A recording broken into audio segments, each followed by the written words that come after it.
Hello, everybody, and welcome to episode number 38 of the Audible Farm podcast.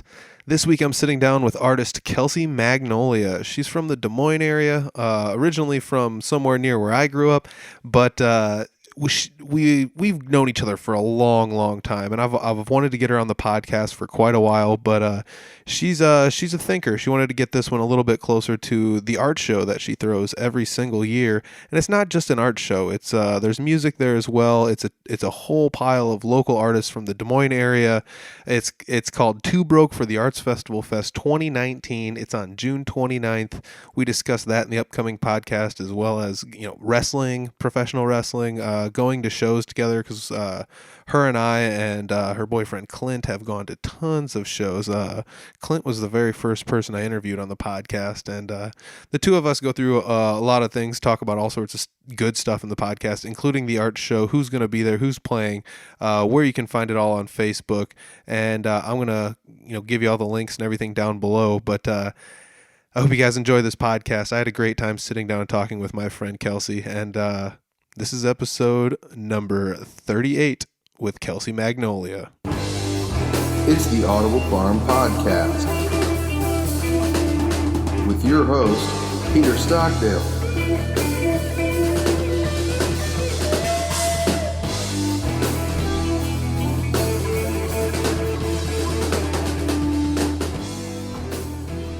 Hey, what's up, Kelsey? How you doing? I'm doing great. How are you? Oh, man. Sitting down with Kelsey Magnolia. Is that how we're going to go with your name on this one? Yeah. All right. That's my name. That's your name. So, Kelsey is an artist in the Des Moines area, and I'm sure I'm going to cover a bunch of this in the intro.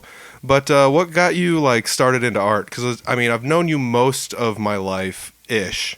We're from the same small town, so we kind of know each other, and we have known each other for a long time. But as long as I've known you, you've always been kind of like an artist and a bookwormy kind of girl, and that's just, it seems to have stuck even into your adult life. Yeah, I've definitely always been interested in art and always wanted to do it, but I didn't really start taking it seriously until about 6 years ago when I decided to do my first art show. And what was the art show you did, and why was it a thing and such? Because I know the story, but some other people may not quite know the story. Yeah. When I decided I wanted to take art seriously, I decided to set a few goals for myself, and one of the long-term goals was to try to get on the Des Moines Arts Festival, and I just looked into how to do that, and it was expensive, yes. Number one. Yep. Which is honestly the biggest thing. Would have been way, way, way off for me at the time to even dream of doing it. Yeah. And also noticed that there just really weren't that many actual Des Moines artists or Iowa artists on that festival at all. So I kind of decided to put my own art show together just to give myself an excuse to get a bunch of art ready for a show, really. Yeah. Excuse me, everybody. But I'm sure it's a weird thing because, to set up a music show, you just have bands and everybody has bands and you just call them up and you go to a bar and you play music. But you can't just call your artist buddies and go to a bar and just set up art on a Friday night and soak up everybody's space doing that. It doesn't really... Not as often. You can more now than you could at the time, that's for sure. That's awesome. It's becoming more common having art shows in bars. Cool. But another thing about my art show is I'm a huge music fan as well, obviously, and I had bands were always in my mind of being part of the show as well, having an art show with bands there to get the best of both worlds. Yeah, I do recall. I don't think I made the first one, but I've made every one since, and it's fun because you do during the day you have all these artists and vendors. The vendors are. Every single one of them is a local artist, if not local, but mostly from the area. Yeah, from I've had some from Minnesota and the Chicago area, so the Midwest basically. Yeah, and so all these people will come in. How many people do you have set up booths at these shows? How many were at the first one that you did? And the first one I probably had maybe 12 or so. It's been 6 years, so I can't really remember, but it was definitely smaller than it's turned into. And it's generally around 20, I would say. There are some that drop off all the time, But around 20 is what we try to go for. It's a small space, the Vaudeville Muse, that we've always put this on. And it's an excellent venue. I mean, I love doing it, but it's small, so you kind of got to keep your displays a reasonable size and be comfortable with your neighbors when you're in there. Yeah. I love the Vaudeville Muse for the simple fact that, like, when I was a kid growing up, there'd be a band at the Vaudeville Muse, and I'd be like, I'm going to go to the Vaudeville, you know, like 16-year-old me is like, Yeah. I'm going to go down there this afternoon and watch a band. And you and I have been to tons and tons and tons and tons and tons and tons of shows together over the years. You, me, and Clint, and you know, Kevin Jensen was another buddy of ours that used to go to concerts all the time. Oh, yeah. And I've done podcasts with all of you guys. But like, what was like one of the first shows you ever went to at the Muse that you can remember? Because I still distinctly recall you and I had went to a Goldfinger concert with Tom Hanrahan and Clint. And Clint, yeah. And we go to this concert, and the band that opened up for all the bands was City Sleeps. And I had went and saw them when they came back and toured through and went to Vaudeville Muse. And I was like a 16-year-old kid, and I'm like, I have no clue how many people's going to be here. I didn't know that was at the Muse. Like That's awesome. This is either going to be super packed or not packed at all, and I don't know. And there were like 20 people there. You know, it was just a slow like Tuesday night or whatever. But I came down with a couple of my friends, and they were just like, I can't believe you drove down from Iowa for this, you know. And they were super nice to me, and I've actually like maintained a little bit of contact with them over the years, but. Yeah, Vaudeville Muse has always been a fun place. What do you think was like the first show you went to there? The first show I went to was definitely it was a Dark Mirror show, and it was Clint's first show with Dark Mirror. Oh, cool. Yeah, I honestly, the only band that I know that was on it was a band called Shatter, which is hilarious because whatever. Mm-hmm. Just the name of the band's funny. It didn't mean anything at the time that they were named that. Yeah. So it's kind of funny in retrospect. But yep. I don't know who else was on that show, but it must have been 2009, I think. Yeah, 2009. So gosh, 10 years ago. And the place has changed over the years, but really hasn't changed that much. You know, like I remember when I was younger, there was different art on the walls and things like that, and the upstairs looked a little bit different, but. Other than just like new booths and things like that, it's still the same old vaudeville, and that's kind of what the appeal is. It's got its charms for sure. I mean, the venue's so cool because like where else can you walk up right to the side of the stage and watch a whole show, literally standing like on the stage? Like within. It's awesome. Like as far away as you and I are to one another, and we're sitting like on the same side of a circle table, so like. Yeah, you can get really close to people in there. And, you know, like, you could even go upstairs and just, like, hang out upstairs if you want to. Yeah. Which a lot of people don't even know about that upstairs. So you can definitely have a lot of space to yourself up there. Yeah, exactly. It's a fun venue. Which it's also cool because we utilize that upstairs for the art show, like, trying to get more people to go up there because there's definitely more room up there for the art than there is in the whole rest of the venue. And that stuff can stay up all night when the bands play. You're not in danger of someone running into your art on the main floor. Yeah, because the main floor, like when you enter the place, is a bar on one side and tables on the other. And you usually have people on at the tables setting up. We pack them in as much as we can, really. And so, like, during the show, you don't want people, like, because that's sometimes where people will set up if they're selling merch for their bands or whatever. So you don't want to take up. Oh shoot! You don't want to take up that space, but you also don't want to like have it endangered of people going to the bar back and forth and like you said, getting too close to the stage with the vendor slots and having. Yeah, I mean, people are always really respectful of it, but you know, accidents happen. When you get, and it gets crowded in there. It does. Mean, you get a lot of people coming through. So. Yeah, it's like. Weirdly surprising, but not how many people come to these shows because you always have a nice variety of bands, and it's usually a couple of local bands and a couple of touring-ish bands or bands from out of the state. Yeah, there's definitely always, until this year, been like locals and like a bigger headliner from at least out of state. Minnesota, Missouri. We had Night Demon the second year, which is just absolutely ridiculous in retrospect to like say. I booked them for dirt cheap on my second show. Yeah, it was like, I think you were telling me it was one of those deals where they just had a day off in between and it landed on perfectly on the day and you're like, hey. Yeah, well, they were grinding for Curse of the Damned, their first full-length album. They were just absolutely just grinding the United States and Europe, just playing every small town every day that they could, and got lucky, and Des Moines worked out for Two Broke that year. It was nuts. Yeah, that's crazy. Like, I never really thought too much about booking bands to do that much stuff, and like, I don't know, I have a tough enough time like getting my own schedule out and then like figuring out when I can book bands, and it's kind of a hassle and stuff. But you also do book shows. Like, you do book not just Two Broke, but you do book other shows around town. Yeah, Clint and I like to, well, we call it a production company. It's just the name that we do whenever we put a show together, and it's Slap 'em in the Chest Productions. And that's just me and Clint, like, either, booking shows in our basement. All of our, like, in our house basement shows that we've had have all been under that Slap 'em in the Chest banner. Yep. But, yeah, it's fun. I like booking good shows because they skip over here a lot. So a lot of time, if we weren't the ones to do it, it might not happen.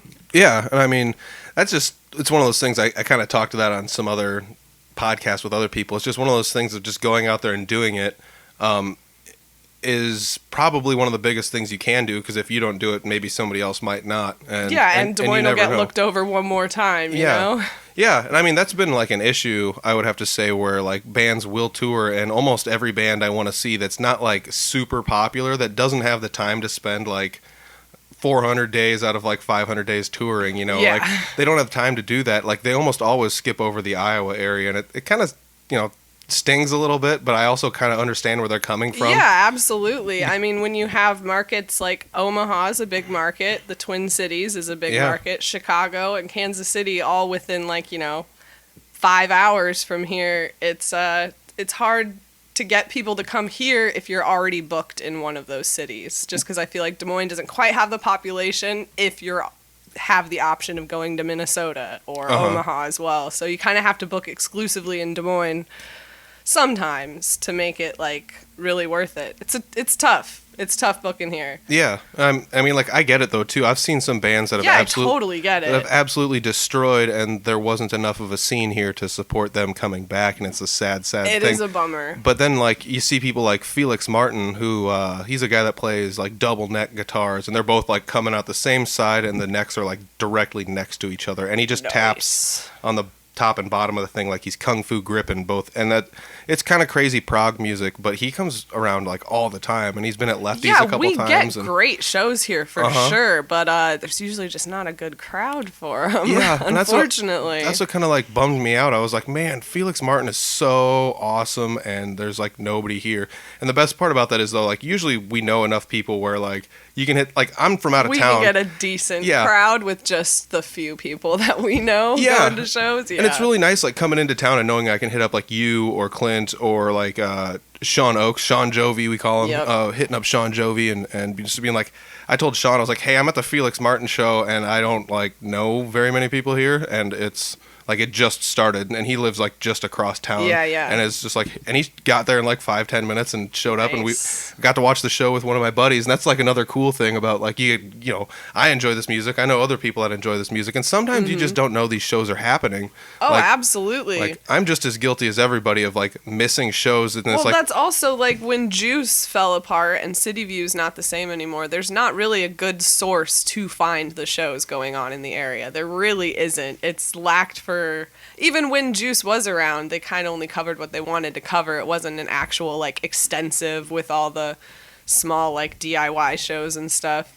Which Britt Collis up in the Twin Cities, she puts together a calendar every month for all of the punk shows going on, and she's done it for years now, and people just know to contact her and to get it on this calendar, and she delivers it to the record stores and the venues and all of that. That's awesome. Yeah, we definitely need something like that, but I don't have the time to do it. Yeah, and that sucks. You just got to find somebody with the time, but that is something that would be super beneficial. It's necessary.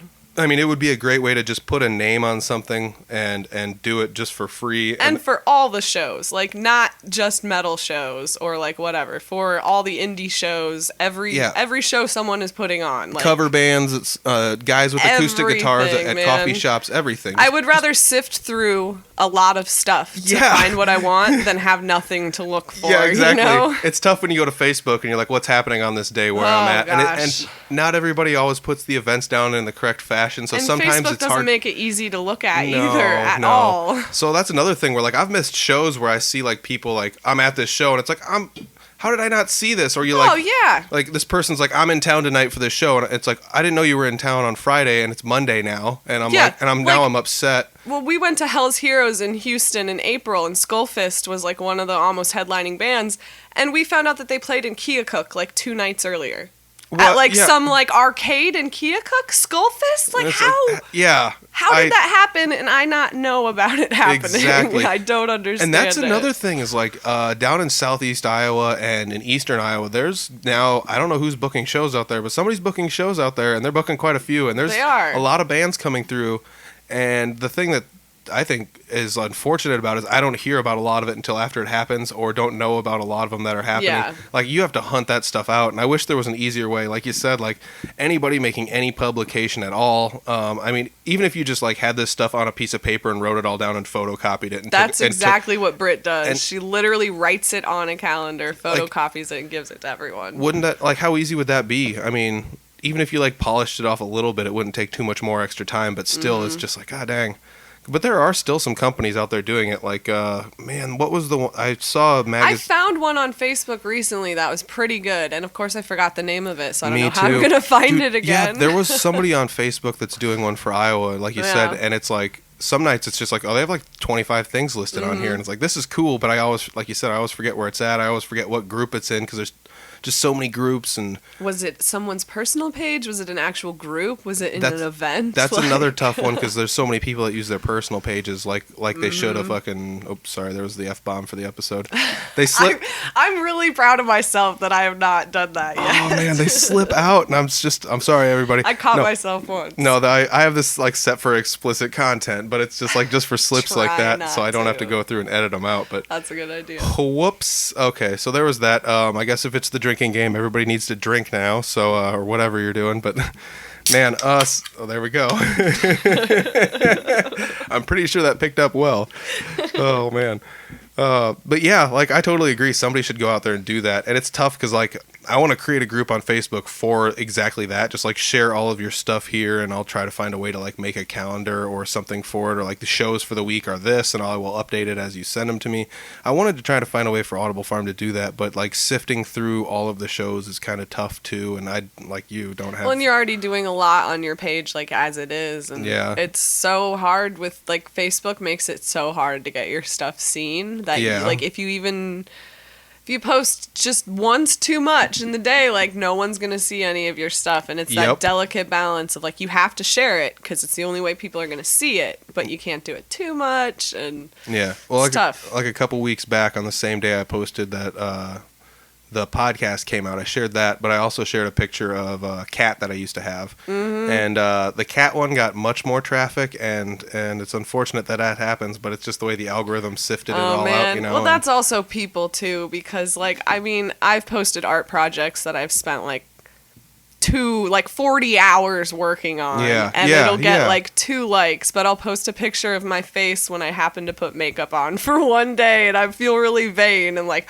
that'll get all these likes because it's like a pretty face. And I'm not saying like whatever. I get what you're saying. It's so much easier to get likes on just like the petty stuff, which I guess I finally sort of started just like taking a picture with the project that I have. Yes. So maybe it's also Facebook, you know, they put faces out there more than they put actual, you know, pictures of objects. Yeah, I'm not sure. I'm not sure how they run it all. But, AI, man. But I get what you're saying, though. Like, sometimes you just have to, like, play into the trap that they're setting up, and it's like... You really do, and I've learned that a lot more this year with, like, you know, I'm getting more likes on my art page and more on my Instagram page and getting a little bit more like, you know, I don't even know the word I'm looking for.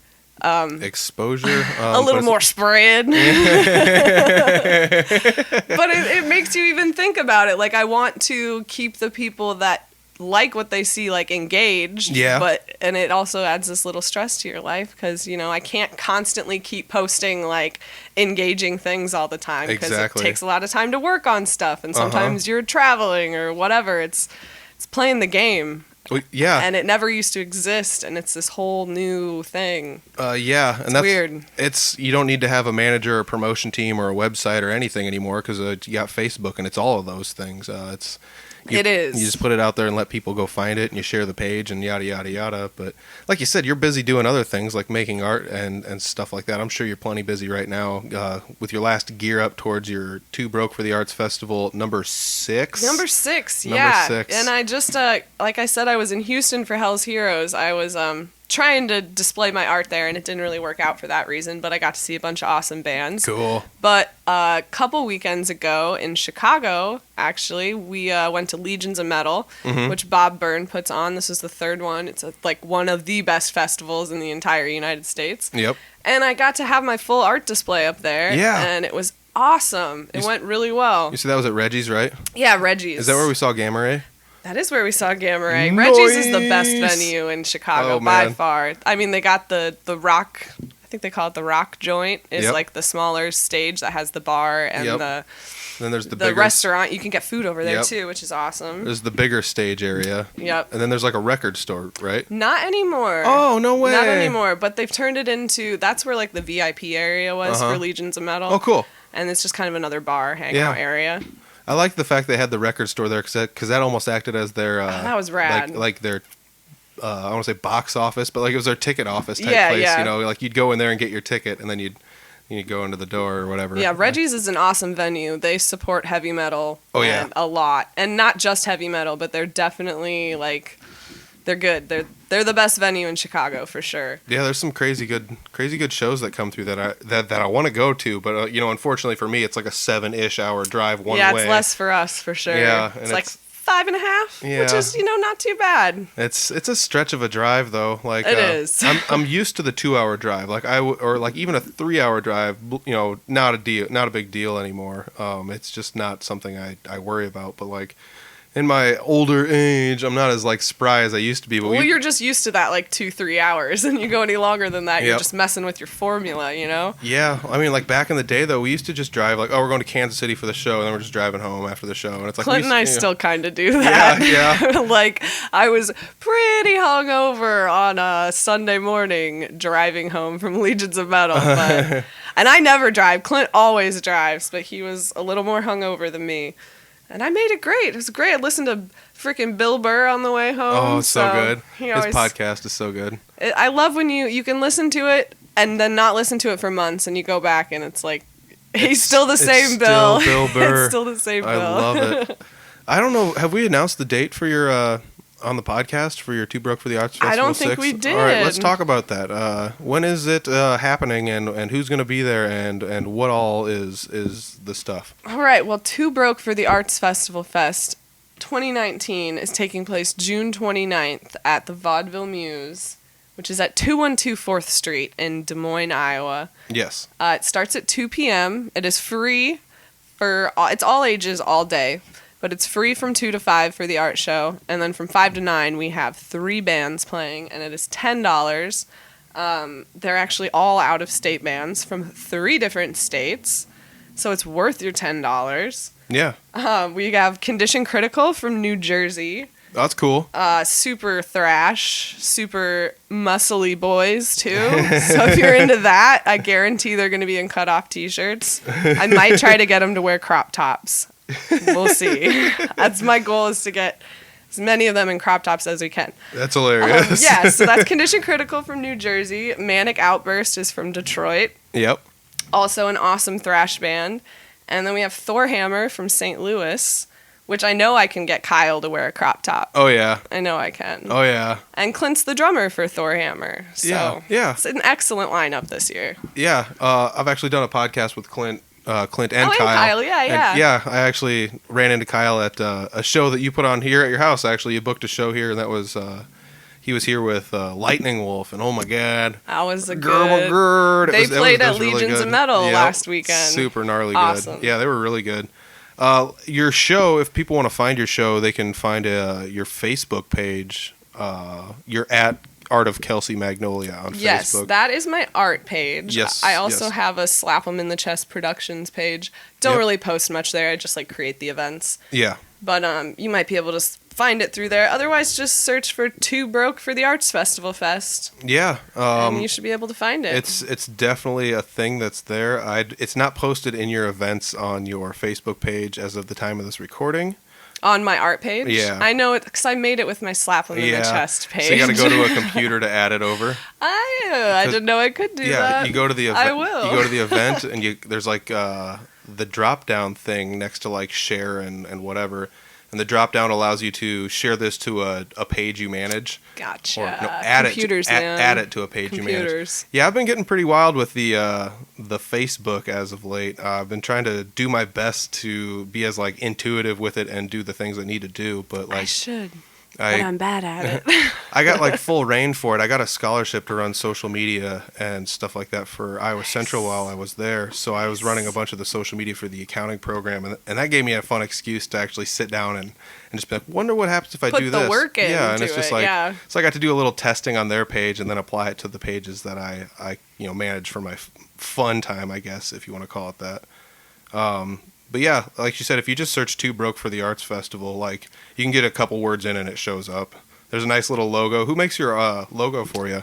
Tanner Saltzman did the flyer this year and last year. He has been a part of the show 5 of the years. I think there was 1 year that he wasn't there. Yeah. But Tanner is the man. Yep. He's a tattoo artist, an airbrush artist. Yeah, he's fantastic. His airbrush art blows me away. And he's the pizza slice guy with the tattoos. Does that sound right? It's like zombie pizza guys or something. Yeah, he does a lot of flash sheets with like pizzas, and he does like, I think one of my favorite pieces he's ever done is this like psychedelic Ninja Turtle, where he's got just like the spirally trippy eyes, and I'm pretty sure there's mushrooms on it, but it's awesome. Six Sweet Designs, I believe, is the name of his. He has his art page as well. Yeah, on Facebook. I guess I got my Facebook open here. I'm on the road doing this one here, but we're going to look it up while I talk. I think it's SIK Sweet. Sick, Sweet. One word. Designs. We'll look it up here. It might not be designs. Sick and Sweet Designs. That's not it. Sick Sweet. Kelsey's definitely got it on hers because she's more of the art person. You know what's crazy is I have talked to Tanner quite a bit, and I called him by the wrong name at the last time I saw him. Sorry, Tanner. But at the same rate, I've seen him at SIC Sweet Artworks. Yep. So it's Six Sweet Artworks with SIC Sweet, and that's one word, and then Artworks is a separate word. Got it. But yeah, I mean, I've seen him I went to a Steve Vai show. It was the Generation X show at Hoyt Sherman, and I sit down and Sean Oakes is sitting directly in front of me, and then somebody else I went to Iowa Central with was like across the aisle, and then just down the row a little bit was Tanner. And I was just like, "What's up, dude?" And I've talked to him a little bit here and there, and I got to get him on the podcast eventually. Totally, you definitely should. Because I'm sure he's been to a lot of cool shows. And he has. He's done a lot of crazy cool art. I wish there was a better way to incorporate the visual aspect of like all of your guys' art with the podcast, because it's pretty much just an audio only thing. Yeah, I mean, I guess you guys just got to click on all those tags. Yeah, I mean, there's going to be links below. We can post some more pictures, maybe. Yeah, definitely. We'll see. Back to Tanner, because I just got to say, like, he is legit. His wife is really awesome, too. They come out to the house shows. They have, like, kids. Yeah. But he comes out to all the good shows. And he's done a lot of Dark Mirror artwork as well. He goes way back. I think he and Marco went to school together. Oh, cool. That's really neat. Pretty sure they did, yeah. So he goes back to the whole time we've been in Des Moines, basically, which is about 10 years now. 10 years plus, which that's pretty crazy, though. Like, you guys is crazy. Moved down here about 10 years ago, and Clint joined up with the Dark Mirror gang, and that was kind of my introduction into the scene down here was through you guys, and we had gone to quite a few shows together when we were growing up and stuff, and still continued to. As of late, as of adults, it doesn't happen quite as much as it used to. Not as often. But I mean, for a while, it was pretty much just like, we're going to Vegas to 311 Day, and we all just pile in a car and drive 24 hours. That was a fun one. That was a really, really good one. Rest in peace, 311. Rest in peace. Oh, yeah. And that's just one of those things I think it's funny where, like, at least we got to enjoy it while we enjoyed it. Oh, I have the fondest memories. Like, I would never... Like, Clint and I have gone to 311 days, and they were all great. and I'll hold the memories dear. Yeah, and I mean that's just one of those things I try to think about where like there's so many bands I saw like either before their prime or after their prime or in their prime, and it really doesn't matter. I was kind of pretty happy to see almost all of them regardless. I mean, I'm not seeing Iron Maiden in their prime, but I sure as hell bought tickets to go Even see the them. bad shows I've been to, like I'm never like I shouldn't have gone to that show. Yeah. Like, oh, I should have stayed home. Yeah, it's really tough though when your personal tastes get in the way of you enjoying something though. Like as an adult though, can you say that you're getting better at that though? Because I feel myself like 1,000 times over getting better at that than I mean, than to I an ever extent, was. but I'm also getting better at just like walking away from the stuff I don't like. Yeah. Like, I mean, Legions of Metal was awesome, but there were a few bands that I was just like, this is not my thing. Yep.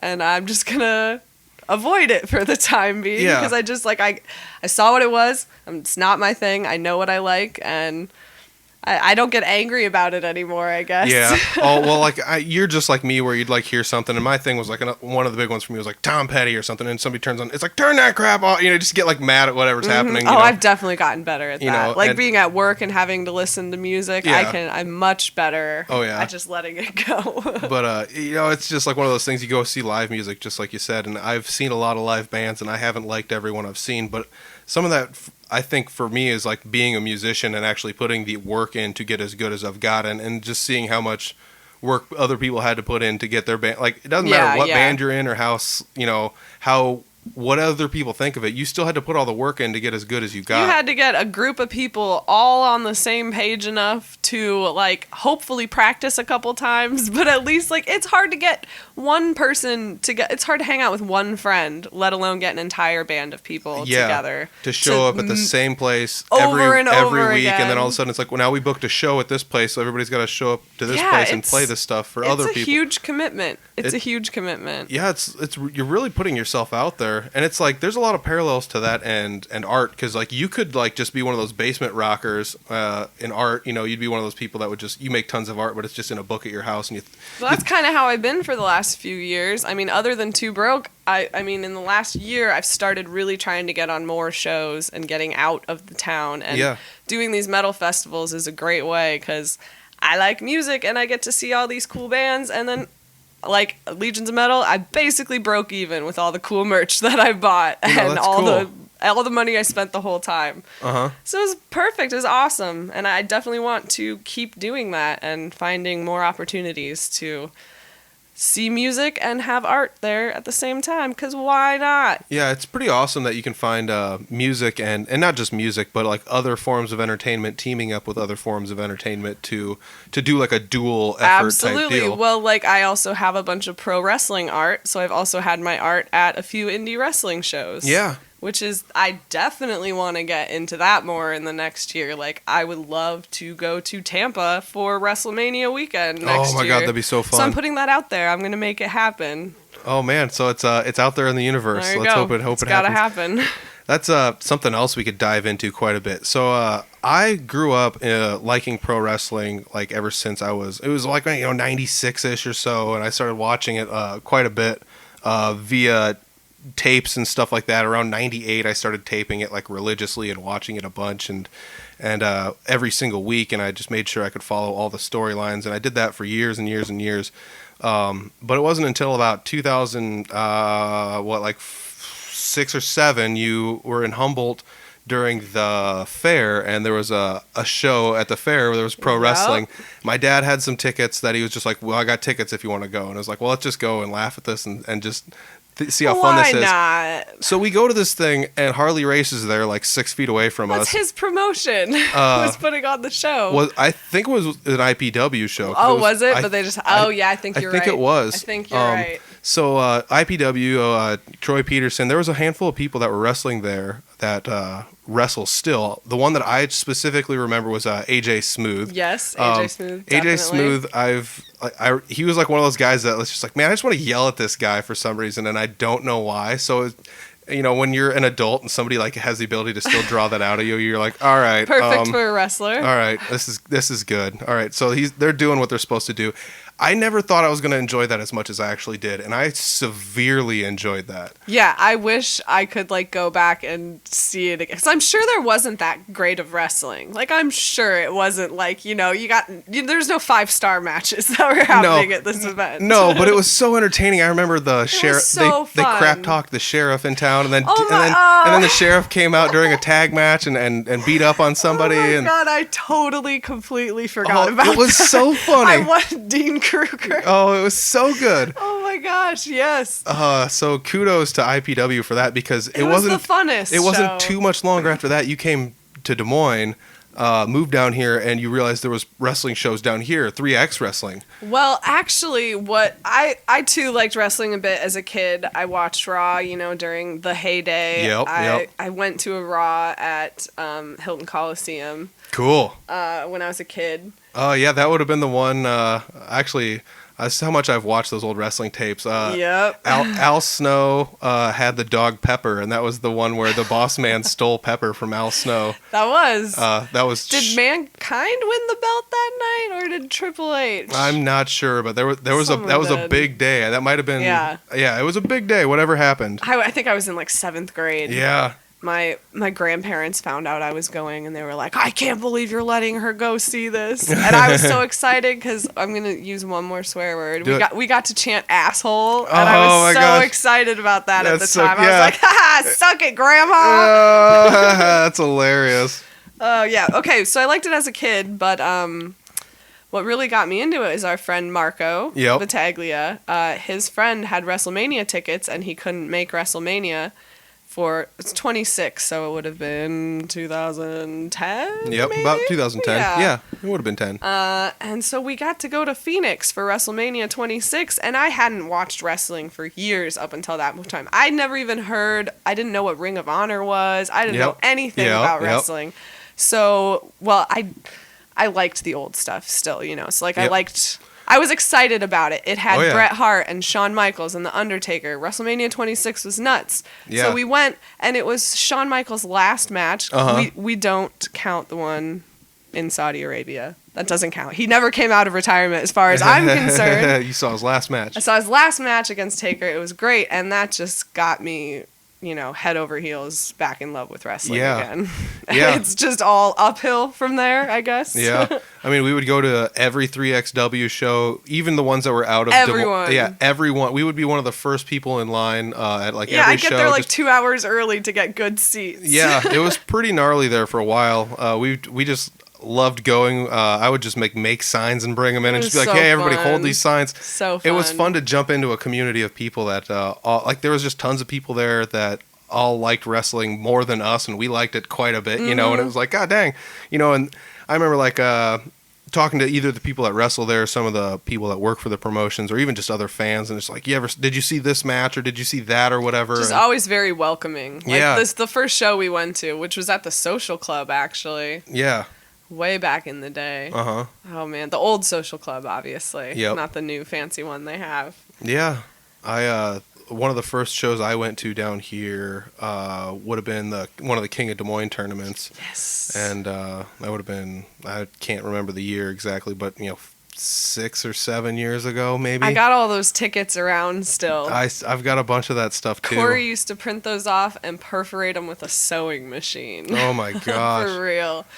Bless her soul. Corey McDowell, awesome person. Huge shout out to Corey. I've been trying to get some wrestlers on the podcast. I think that would be a fun one to talk to them to see what all makes them tick and listen to some of their fun stories they've got, regardless of how PG they may or may not be. Yeah, you might need to put a special warning on those episodes. NSFW.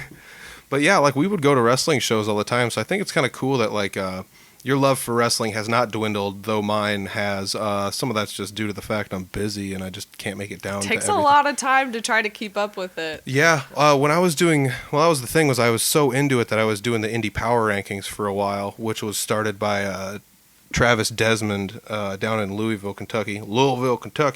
And I actually went down and met him and hung out with him and Vic Philpott for a while. One day we went to an OVW show down there, and Nice. and every week we would sit down and all these people would email in, like companies and fans and everything would email in who won what matches, and we'd filter through it all and find out who won the most and who had the best win-loss records. It's a lot of work. It was, and Travis put in like most of the work.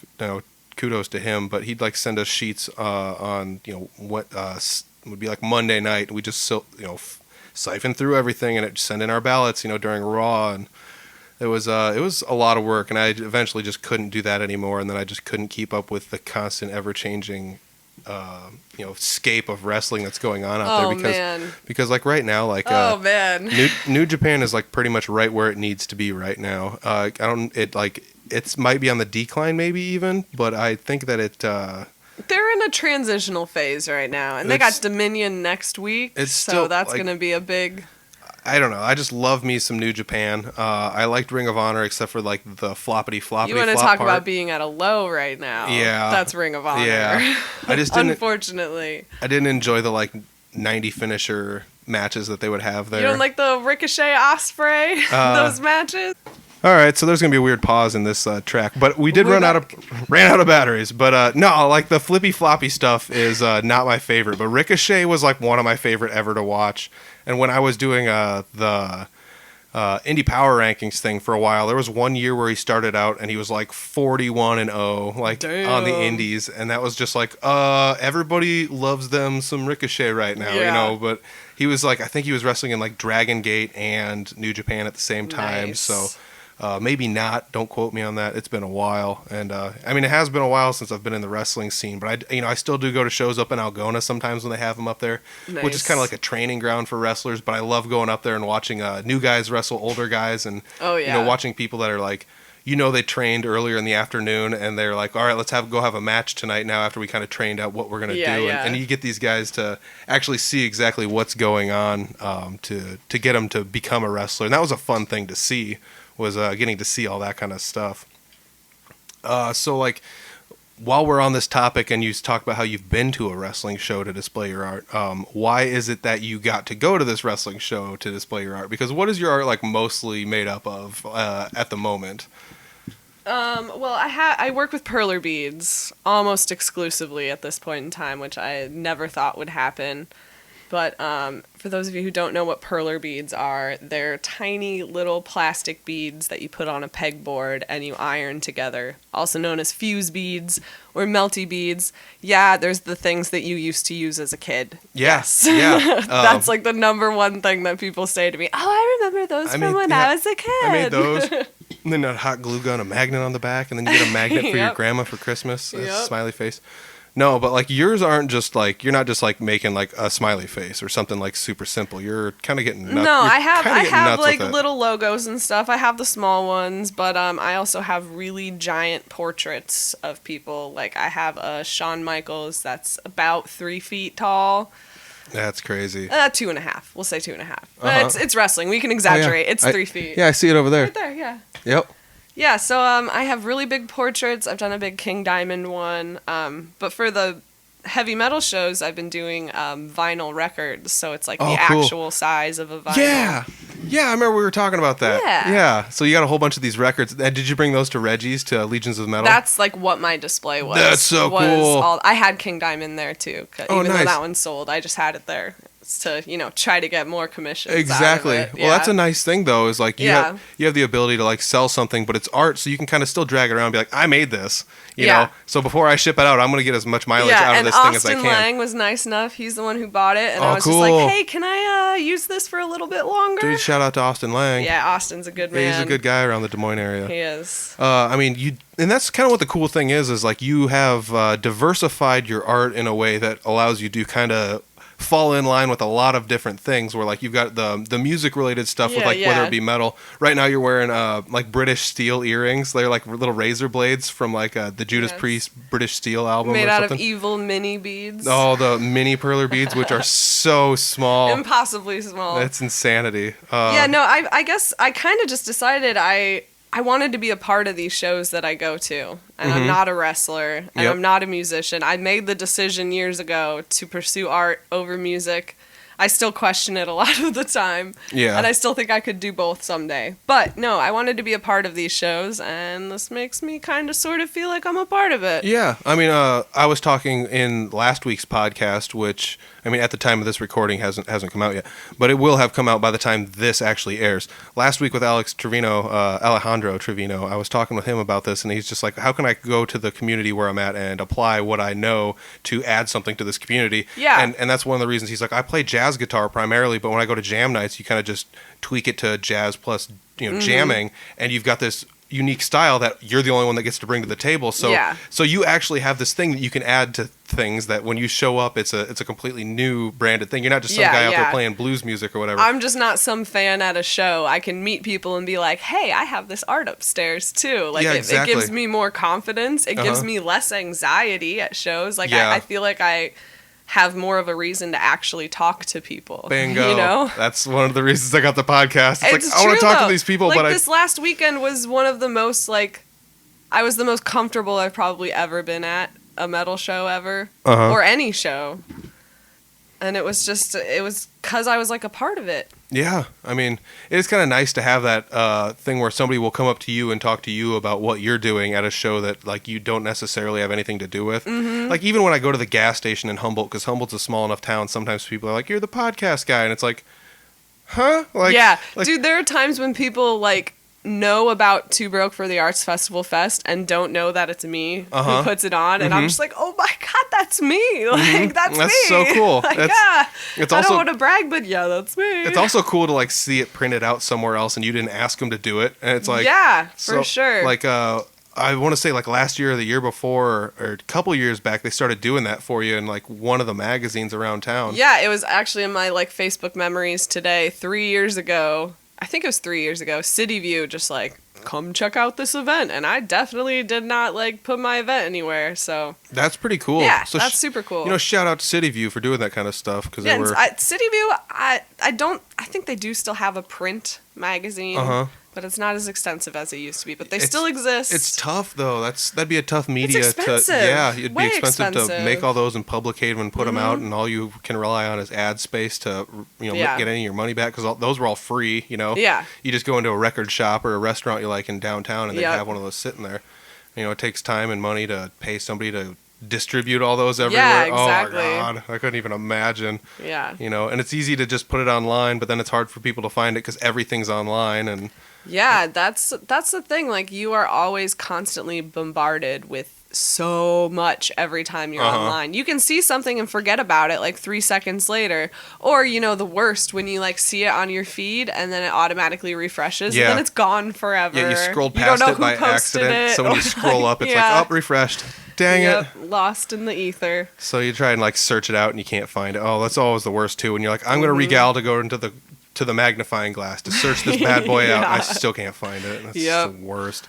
So you do have tickets for your art festival that's coming up, Two Broke for the Arts Festival, number 6. I do have tickets. They are $10 a piece. It's an actual physical ticket. Yeah. It comes with a 1.5-inch button, as cool. well as like a 3-inch magnet with sweet. the logo for the fest on it. So you are selling tickets to the event being the music? Or the whole, because you said the art was free, correct? The art is free. But the music, so that's starting at what time again? 5 o'clock. So at 5 o'clock, it'll cost $10 to get in the door. Yep. But if you buy a ticket in advance, you get some artwork swag. You do. You get a free button and a free magnet. And you actually get a physical ticket. Not just like a Ticketmaster ticket. She's got them sitting across the table right now.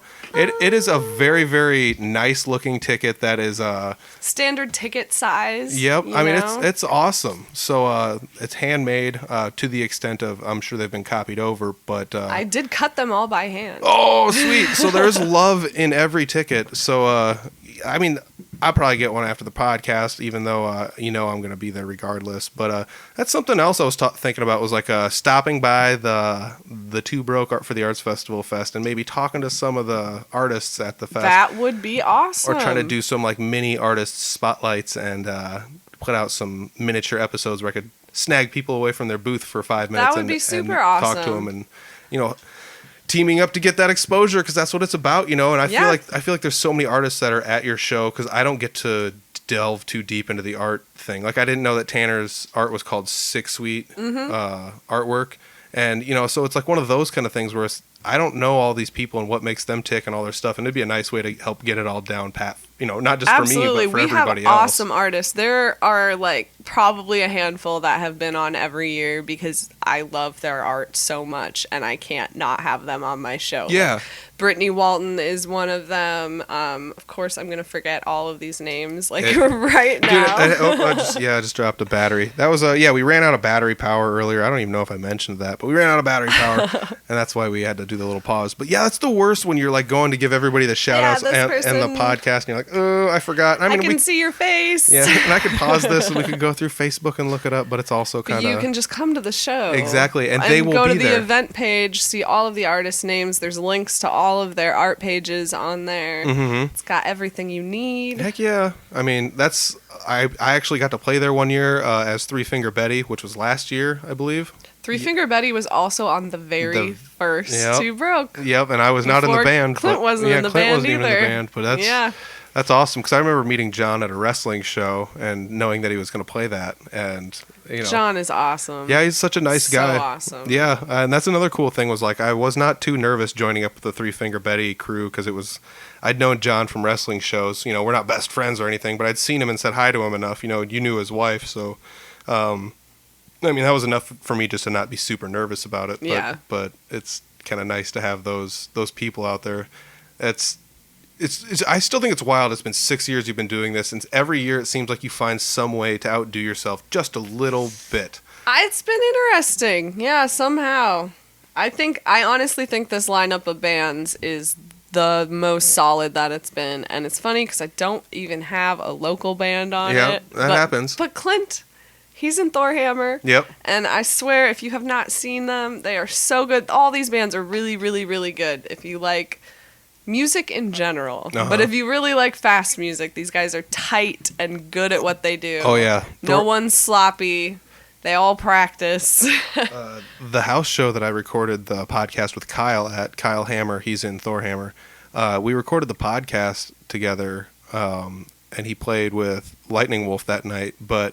There was a decent amount of Thorhammer there, so they did a 3-piece, almost pseudo Thorhammer kind of thing, and that was fucking baller. Oh, there was the second F-bomb in this episode. That's because the battery died. It's Thorhammer's fault. Dude, yes, I blame you, Kyle. No, it was awesome, though. It was a really good time. They're a hell of a band.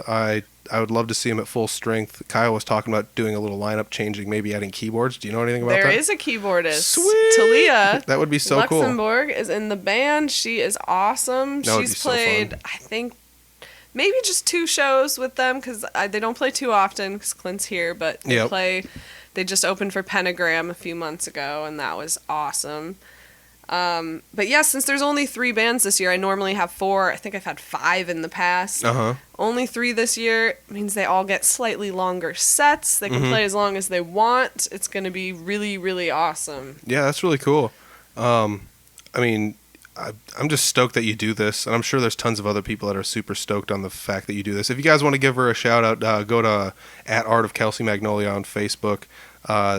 Check her out there. Give her a Facebook page a like. Instagram, too. Instagram, that's one that I don't frequent, but you do frequent. I do all the time. I'm really bad about it because I don't have an art page and a personal page, so I post a bunch of random, stupid shit, probably to everyone else on my Instagram. Adds personality. But lots of wrestling what's your stuff. Instagram? Kelsey Magnolia. Okay, so it's just @Kelsey Magnolia on Instagram. You did recently start a YouTube page, though, too. I did. YouTube pages are harder to find. They're way harder to find. But you can go to your Facebook page, and there's links to it there. There is, yes. You can also probably just YouTube search for Perler Bead Time Lapse. And I'm pretty sure I probably come up pretty soon in there, because that's mostly what I have on there. Actually, that's all I have on there is time-lapse videos of me working on Perler Bead projects. Mostly the albums, but I also have my Malice Cat project is the first one on there, so... Yeah, I mean, when you were telling me about the idea that you had for doing that, I was just blown away. This is a brilliant idea, and I still love the idea. you get to see each square of a giant piece of a perler bead puzzle being put together one pixel at a time in a giant time lapse, and then you show you putting it all together and how it looks when it's done. They end up being long videos. They are 10-minute videos, which I'm kind of like, oh, whatever. But I mean, I usually put the album that I'm making as the music, so you got good music to listen to while it's happening. And I mean, I've been timing myself doing these for a while now just to have accurate pricing and whatever. And filming them makes me even more accountable for my time. Like, Exactly. I have to stay on point. I can't mess around. Like, I have to keep working the whole time. So it's just a nice way to also make a video out of that. I feel like that would be something very difficult being an artist, would being accountable for your time, to have all of the things. Being disciplined. Yeah. I mean, like, even being a musician and practicing, but like, you're the only one in charge of how much stuff you want to lug to an art show to display and what kind of stuff you want to bring. And if you got this idea where like you had decided to do the album artwork and you were like, this is going to be a great thing that I'm going to do. So you started making album artwork for out of perler beads and stuff like that. But that's not something like you can just overnight, you got 50 of them done. No, I mean, the minimum time that I've made, spoiler alert, I'm going to have a show at the Lift in September with all of these things. Hopefully. Nice. I need to triple check and make sure it's still happening. But I'm going to have all records, not just heavy metal. It's going to be all the greatest album covers I'm going to have made. But the very first one I ever made was Spinal Tap, Smell the Glove. Yeah, oh, jeez. So it's all black. It's all black, yeah. And granted, I'd probably be a lot faster at it now. But even that one took me like 3 hours to make. Oh, my God. So... Yeah, there's a lot of time that gets put into that because there's a lot of beads and you have to set them up the right way. And some of them have like 48 different colors in them, and every single bead is different. So sometimes they take up to like 7 hours. Ugh. Oh, yeah. Man. But I didn't time myself when I worked on my big wrestler portraits, and I haven't had time to do one since. But I'm excited to see exactly how long those actually take to do. Because it's tough when it's something like you put 10 minutes in here, 15 minutes in there, 40 minutes in here, whatever. If you don't have the time to sit down, it's like it's tough to time out how long it actually took you to get that thing done. I just have like my shitty Casio watch with the timer on it. I'm sorry, I keep swearing. That's cool. Yeah, that's where it's not that bad. That's not that bad. I've said worse. But yeah, I just time myself on my watch when I'm working, and if something really exciting happens, I just pause it and, go do something else. Yeah, I mean, that makes sense. It's kind of like putting a puzzle together. You're just kind of like, I'm going to do this here for now, and then, we're doing this now? Okay. And you really get in the zone. Like, I like doing repetitive things. I mean, I wouldn't make art like this if I didn't like details and repetition. You really get in the zone of it, and it's a meditation, just like playing music is. Yeah, I mean, I'm the same way, though. Like, I do accounting stuff, and it's just like, you sit down, you just punch numbers in, and then at the end, everything's supposed to equal out, and you're like, I'm a penny off. And then you're just like, I got to figure out where this is at. You just get to go file back through stuff. And I don't mind it so much, so. You get it. Yeah. You know. Yeah, we're kind of on the same wavelength in that aspect. I definitely think so. Talking about you booking shows, as we're recording this, we're heading across town here after we're done to go play a show that you booked. You want to talk about that at all? Sure, yeah. Eddie from Chicago, good friend, asked me to help book a band from Wisconsin. They were going out to LA to play in a Battle of the Bands final, and we're playing some shows on the way home. Toxic Ruin from Wisconsin. Unfortunately, their vehicle broke down in Vegas, so they are not going to be able to make the show tonight. But it was called the Memorial Day Meltdown because of Toxic Ruin. Yep. Three Finger Betty is still playing. Into the Cove is also playing. And they're a new band in town. I think they've maybe only played 2 shows so far, maybe 3. But they are going to play, and they also have another side project that is going to open up the show. I'm looking it up on my phone right now. Oh, that's totally cool. Yeah, you're doing a good job of elongating. Better than I do. Cause I was doing good, wasn't I? I almost got away with it. Because mine's usually like 4 words, pause, 4 words, pause. So you're doing a really good job. That's because I'm a woman. I can multitask. Oh, snap. I guess Our Bored Whores is the name of the other band that's going to open. It'll be a fun time. No, it's going to be great. Hull. It's always free at Hull. Cheap drinks. Jim's gonna be there. Love Jim. We're probably gonna have to play Sunshine now, but you know what? I'm okay with that. We need to make a fest just for Jim. Yeah, Jim Fest. Jim Fest. And just invite all the good bands. What we should do is talk to Jim, because I'm pretty sure Jim, since he doesn't use technology, does not listen to the podcast. We should just bother Jim all the time about awesome bands that he's seen, and then just write His them all down, favorites of the faves. and then just like have this show where it's just all these bands that it's only tailored to Jim. Only tailored to Jim Taylor. Oh, he's such a good guy though. I've seen him at tons and tons and tons and tons of shows. Dude, he's been to more shows than he's like a bigger music fan than anyone in this town. Yeah, anyone. Oh my gosh, and he's calmer than you are, man. I mean, he's so just like down to earth.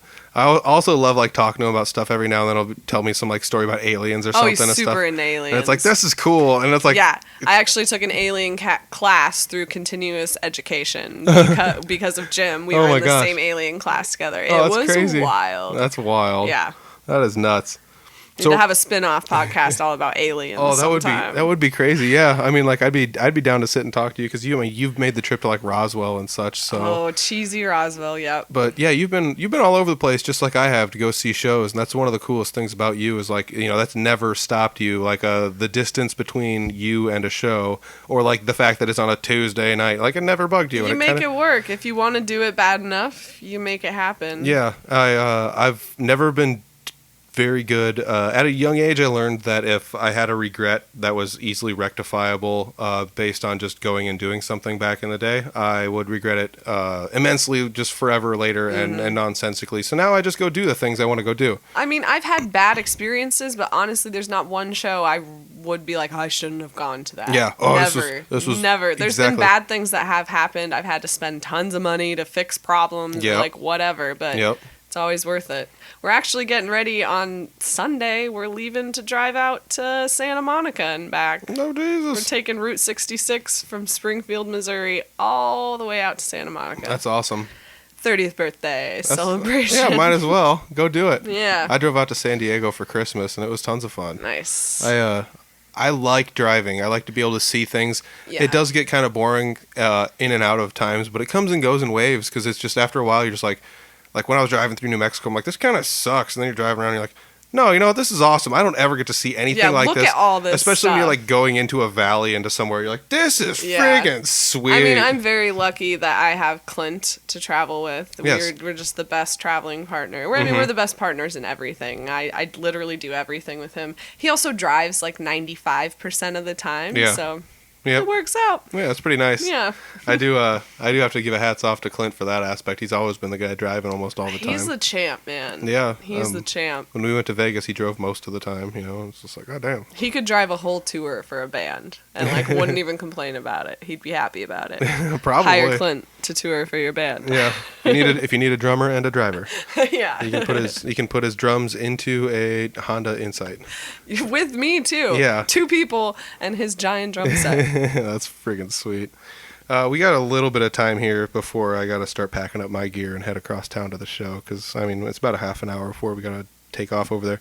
We've mentioned a lot of your stuff. So we've mentioned like the art that you made for like when you go to metal shows is usually the artwork that is the album art and things like that. You do the wrestling art, which are like some of the most lifelike.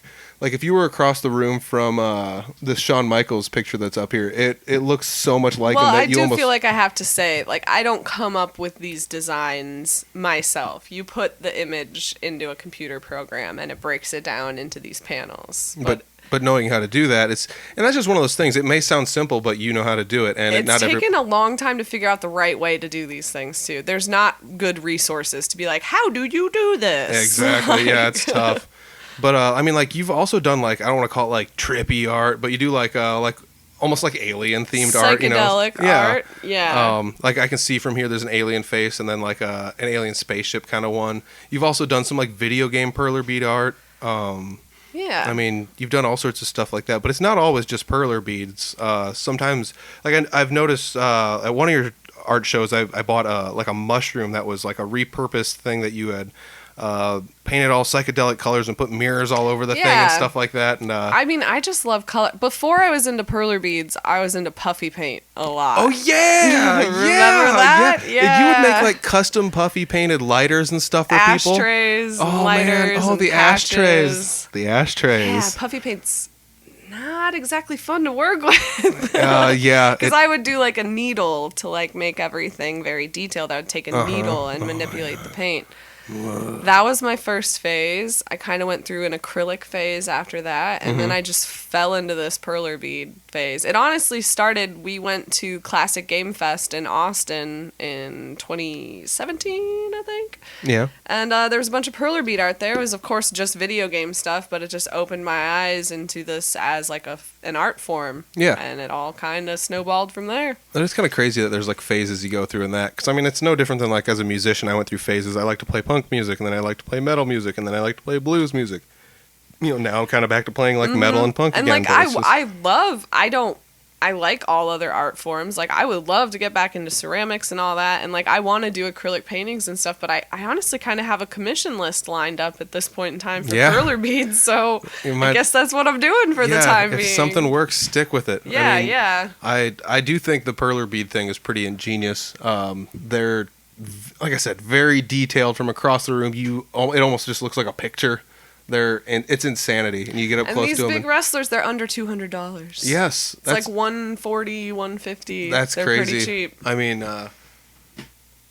I'm just looking if around. You like bright colors. I love bright colors. Like black light, glow in the dark. Yes. All that stuff. Yeah, there we go. That's a good explanation for the stuff that you kind of do. Because like you have had black lights at your shows and stuff like that next to things to kind of show that they will reveal themselves with different colors. I mean, I always have like bright colored hair, and I just like colors. I like it. Yeah, I mean, you've definitely have always had your own unique sense of style and the way you do things and the things you like. So it's kind of a refreshing thing to see that somebody out there has not had all of their originality, like all the corners of their originality sanded down by life yet, Well, thank you. Because it's pretty easy to just let yourself do what other people kind of... And I mean, I've definitely gotten weirder over the years, too. Like, I've gotten more comfortable with really not caring what people think. Really, really. Because you can say you don't. But honestly, just the older you get, it's just years that make you really not care. Yeah, honestly. I mean, that's something. And I was talking to some people about this the other day. Like, I don't know if I would trade myself for a youthful body of 10 years ago for the wisdom I have now. No, and it's absolutely you sit and think it's only 10 years worth of wisdom. And at 40, your body's going to be 10 more years of beat up. But at the same time, you're going to have 10 more years of that juicy wisdom. I'm a completely different person now than I was 10 years exactly. ago, that's for sure. Yeah, it was tough to make Honestly, like a bunch. I'm a different person now than I was before Legions of Metal, but that's a different story. Oh, man. Yeah, it's tough to like go to school with people and find people that was like, man, if you knew me at your age, you wouldn't have liked me. And they're like, ah, ha, ha. And it's like, no, seriously, I don't think you get it. Like, it was bad, so...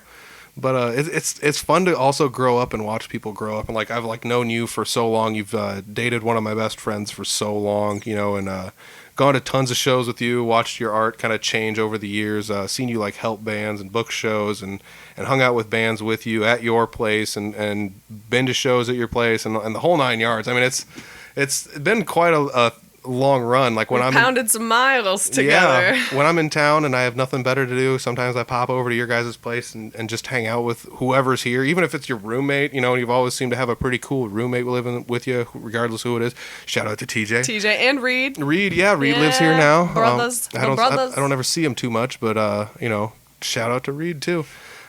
We did plug your Facebook and stuff. I'm going to put links to everything down below. If you want me to put a link to slap him in the chest, I'll put it down below too. Sure. I think we got like 14 likes on our page right now. But I've never really put much effort into it. But yeah, I'll definitely get you all tagged up and everything. And is there anything else you really want to share before this? Let's go over the date one last time. Yeah, June 29th at the Vaudeville Muse. Too Broke for the Arts Festival Fest. The Saturday of the Des Moines Arts Festival. Free from 2 to 5. $10 from 5 to 9. Condition critical, manic outburst, Thor hammer. Guaranteed to be a good time. Buy a ticket ahead of time and... get a free button and a free magnet and a physical ticket. And an actual physical ticket, yes. Which is fun to have a souvenir. So memorabilia, people. Oh, it's so nice. Oh, that was always my favorite thing about going to shows. Like I brought this ticket back. Looking back through your tickets. Yeah, it was so fun. So until next time, I'm glad we finally got this done. And I hope, it's taken a while. yeah, I hope we don't have to wait until like the next year's Two Broke for the Arts Festival. Well, let's put it this way too. Like almost every year, you're like, I don't know if I'm going to do it next year, and then every year you outdo yourself a little bit. So like, I don't think I'm even going to say that this year. It'll happen next year. So okay, it'll happen. So let's try and plan on doing one before that. You know, we can talk Awesome. about what you've been doing and stuff like that, because this was pretty much just the getting to know you phase. Maybe we can talk about some of your fun projects and whatever next time. Sounds awesome. All right, thank you. Thank you. Hey, I hope you guys enjoyed getting to know my friend Kelsey a little bit better. She's a heck of a gal. She's really smart. She played music for a while. She was really good at music. I remember in school she played the bass for quite a while, but she's stuck with art, and art's been her go-to. And man, she's blown up lately. She's been doing really good with the perler bead stuff that she was talking about. Go to her YouTube page and check it out. If nothing else, go to her Facebook page and check it out. I'm going to have links to both of those down below, as well as a link to Two Broke for the Arts Festival 2019. It's going to be a heck of a show. When she first started this as an undertaking, I was pretty blown away. It seemed very adventurous, something that would be very big to do. And now it seems like she pulls it off seamlessly every single year. Somehow it just gets bigger and better, and the bands are awesome, and everything is just so awesome about the event. Everyone is so cool. I recommend going to at least check out the art and see what's going on in the Des Moines area. And there's going to be a lot of musicians there. There's going to be a lot of artists there. It's going to be a great time to go meet a few people and hang out and enjoy the scene a little bit. Kelsey puts a lot of work into every single thing she does. It's just such a fun time. I'm glad I got to sit down with Kelsey for the podcast, and you definitely got to check out that art show she's doing. It's going to be tons of fun. Make sure you go to www.audiblefarm.com. You can listen to Audible Farm there and find the links to every single thing Audible Farm there. You want to be a guest, you can fill out the form. It'll send me an email, and we can get in touch and try and hammer something out. I've done portable podcasts. I've done podcasts in the studio here in my very humble studio at home, I guess if you could call it that. But anyways, I've done all sorts of podcasts in all sorts of ways. I've done some of them on the internet. I'm still kind of working out the details there. But I did a really, really good one with Jonathan Rowell recently. I did one with Eli Dykstra not too long ago. Those are great interviews. I recommend listening to those. Make sure you like us on Facebook. I made a new Facebook group so you can share your events in there. You never know. I may end up mentioning them on the podcast or making a list of them and publishing it. So I don't know. Go ahead if you're an entertainer, a musician, an artist, a comedian, anything you're doing. I don't care if you're a good juggler and you just want to let people know that you're going to be juggling on the street corner. Just set up a Facebook event and throw it in there. You can go to Audible Farm and find the event there. That's Audible Farm on Facebook, at Audible Farm on Twitter, at Audible Farm on Instagram. That Facebook group would be a great place to share events. There are tons of other places to share events, and I think I may as well pull some of those up while I'm sitting here talking about it, because I found some pretty fun places on Facebook that I can post a lot of the things that I want to post and share them in groups. And I don't always post them in the groups just because I don't want to pepper them too much. But, there's the Iowa music scene, the Iowa City music scene, the Iowa Musicians Network, Musicians of Iowa, Iowa bar bands, Iowa live music, Quad City musicians, Omaha music scene, the local music army, Ames and 200 mile radius, concert goers is another good one. There's tons and tons and tons of them out there. You can just go to Facebook and check it out. You can find all sorts of shows in your area. I would love to know what you're going to. You can cross-post it in my group if you'd like, or not. I hunt the other groups too, so appreciate everybody posting their events in those pages. I've gone to a lot of shows because people have shared them there, so keep sharing them. I will go to your shows. I promise it if I'm in the area. You can check us out on YouTube. We got podcasts there. There's videos of some bands that I've seen live, and there's more. There's a hydro-dipped guitar video there that I donated to Iowa Central recently. That's a fun little video I made. I set it up and put it on the Audible Farm YouTube page, so check that out if you want to. You can send us an email, audiblefarm@gmail.com. I want to give a huge shout out to the Iowa Podcast Network, because they are always putting in the work to do a great thing for podcasts like this one. Maybe I will do a little bit more mentioning of other podcasts to come on the Iowa Podcast Network, because there's a lot of great people there doing a lot of great things, and they all deserve all the good things that are happening to them. Huge shout out to the Iowa Podcast Network for all the work you do for us. Thank you. You can leave a review if you would like, and I've been debating whether or not to do something fun with the reviews on the podcast too. So if you guys leave a review on iTunes or wherever you listen, maybe you can leave a review on Facebook. I've been debating whether or not to find a review I like every week and then just kind of giving them a little gift. It sounds like a fun idea. I've been listening to some podcasts recently and somebody had that idea, and you know what? That sounds like a fun one. So if anybody wants to leave a review and let us know what you think of the podcast, go ahead and I will maybe pick one out and send you a gift. So thank you very much for listening. I would like to thank you guys all. I would also like to thank Kelsey Magnolia for sitting down with me and hammering out some time to do the podcast.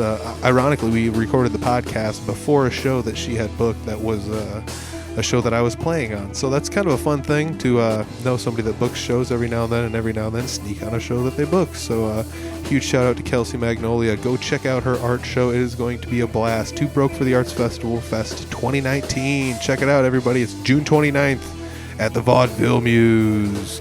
Peace.